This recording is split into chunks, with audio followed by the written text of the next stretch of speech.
প্রতিবেশী দেশ হওয়া সত্ত্বেও ইরান ও ইরাকের সম্পর্কের ইতিহাস কখনোই খুব বেশি মধুর ছিল না। দীর্ঘ ৮ বছরের রক্তক্ষয়ী যুদ্ধের তিক্ত অভিজ্ঞতা দুই দেশের রাজনৈতিক ও কূটনৈতিক সম্পর্কে আজও এক ধরনের অস্বস্তি তৈরি করে রাখা সত্ত্বেও প্রয়াত আয়াতুল্লাহ আলী খামেনির শেষ বিদায়ে এক ভিন্ন এবং মানবিক চিত্র ফুটে উঠেছে। তার মরদেহ ইরাকের দুটি পবিত্র শহর নাজাফ ও কারবালাতে নিয়ে যাওয়ার সিদ্ধান্ত নেওয়া হয়েছে, যা অঞ্চলটিতে এক বিশেষ সংবেদনশীলতা তৈরি করেছে। এই সিদ্ধান্তের মূল চালিকা শক্তি হল ধর্মের প্রতি গভীর আবেগ এবং আধ্যাত্মিক মর্যাদা। শিয়া সম্প্রদায়ের কাছে নাজাফ ও কারবালা কেবল শহর নয়, বরং তীর্থস্থানের সমতুল্য।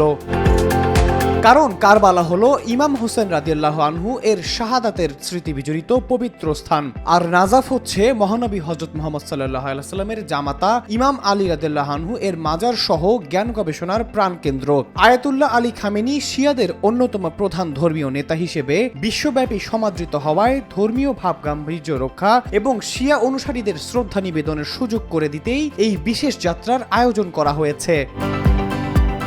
রাজনৈতিক মতপার্থক্য কিংবা যুদ্ধের ইতিহাস ছাপিয়ে এই উদ্যোগটি প্রমাণ করে যে শিয়া ধর্মতত্ত্বে এই পবিত্র শহরগুলোর গুরুত্ব কতটা বিশাল। খামেনির শেষ যাত্রার এই আনুষ্ঠানিকতা কেবল একজন নেতার বিদায় নয়, বরং ধর্মীয় ঐক্যের এক প্রতীক হিসেবেও বিবেচিত হচ্ছে। নাজাফ ও কারবালার মাটিতে তাকে শ্রদ্ধা জানানোর এই প্রক্রিয়া শিয়া মুসলিমদের কাছে অত্যন্ত আবেগময় একটি ঘটনা। তবে প্রশ্ন উঠেছে, এই পদক্ষেপটি ইরান ও ইরাকের মধ্যকার দীর্ঘদিনের রাজনৈতিক বৈরিতা কমাতে কোনো দীর্ঘস্থায়ী প্রভাব ফেলতে পারবে কিনা তা নিয়ে চলছে নানা রকম আলোচনা সমালোচনা। আহমদ ইমতিয়াজ, নিরপেক্ষ,